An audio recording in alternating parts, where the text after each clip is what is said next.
Huwag kayong mabalisa. Bagaman maaaring maraming beses na inyong naririnig ang mga bagay na ito, ay dagdag ng kailangan natin sapagkat ang mundong ginagalawan natin ay isang mundo na kung minsan ay ang pamantayan ng pagkilos ay pagkabalisa. Na kung kilala mo si Jeff Bezos, isa po sa pinakamayaman sa buong mundo, yung may-ari ng Amazon, yung kung sa atin may Lazada, pero yung Amazon ay tawagin natin ito ay mas nauna ito si Lazada, pero ito hindi lamang courier. Ito rin ay tawagin natin ay Verbo Store. Pero isa po siya sa pinakamayaman, hindi lang po sa US, kundi sa buong daigdig. At ano yung kanyang pamantayan? Kalimitan sinasabi niya sa kanyang mga quarterly na pag-uusap niya sa kanyang mga employees. Be verified. Matakot kayo, magulantang kayo. Kasi sabi niya na yun yung pamamaraan daw para maging productive. Well, hindi ko lang alam kung gano'n yung pagkilos. Maaari siguro na kaya siguro magiging productive kasi dahil sa kapag hindi ka na tao, wala kang kakainan na. Kaya lang negative approach. Yung pagkilos kang maging produktibo na buhay mo ay palagi natatakot, palagi nagkakalinlangan. Hindi lang dapat tayo maging produktibo sapagkat tayo ay gawa ng takot. Kailanman hindi tayo magkakaroon ng kapalapatan. Kasi kung gano'n yung mentalidad natin, maliwanag na naman. Kabaligtaran ang sinabi ni Jesus, huwag kayong mapanisa, huwag kayong matakot. Bahagi yun, well, kinakailangan natin maging produktibo at maging makahulugan ay dapat hindi gawa ng tao.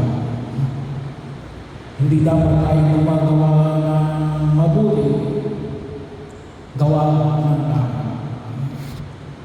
Ang ating pagkilos ay higit sa natin ay gawa ng pananampalataya. Kaya po, bahagi yun ng ating patuloy na panalangin sa pag-aaral natin sa kanyang tuwan sa ating kapatid na ating ngayong sama-sama inululog. Itinawagan na magiging bahagi ng ating pagtulong sa biyaya na pinagkakaroon ng Diyos na instead na matakot ni Alin, manalig tayo sa Diyos. Manalig tayo sa Diyos para sa ating kapatid na umao, kahit na sabihin natin ay wala naman ang gusto mamatay, pero manalig tayo ng kahit na siguro hindi natin maintindihan ang kanyang pagkamatay, ay tayo ay nananalig na yun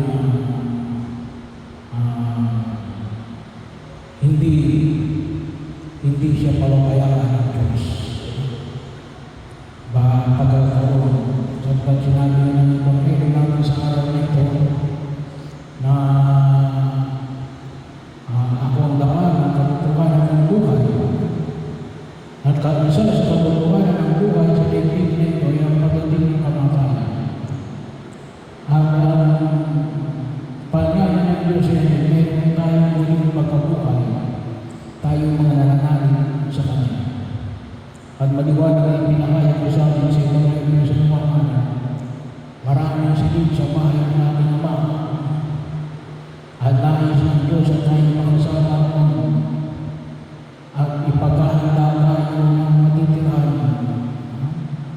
Yun po yung isa sa biyaya na ipinagkaloob ng Diyos sa lahat ng mga binagan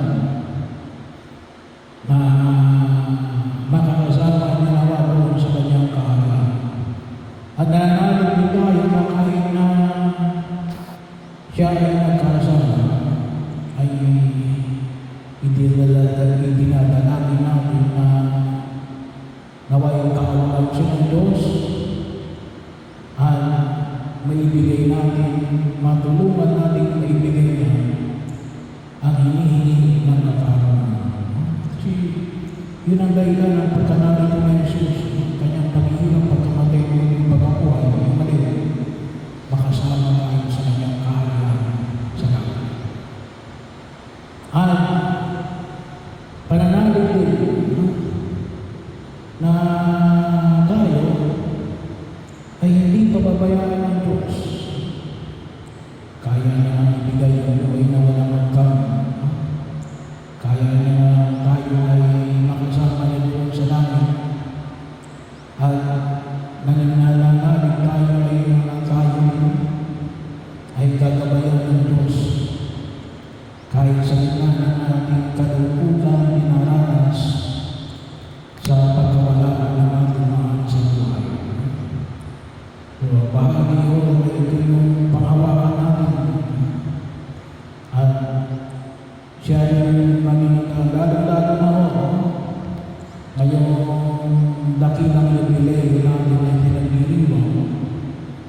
Ngayong taon na ito, 2025, na may tema na mga manlalakbay na may pag-asa.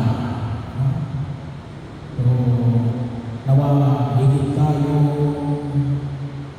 umasa sa pag-ibig ng Diyos namin, nais ng Diyos namin, makasama niya tayo sa kanyang kaharian sa langit. At nawa kung ano yung pagkatulungan tayo lahat kasama ng aming kapatid na ating ililibig ngayon sa kanyang linungkuhan ay magkasama-sama ako sa panahon ng tinaklan ng Diyos sa kanyang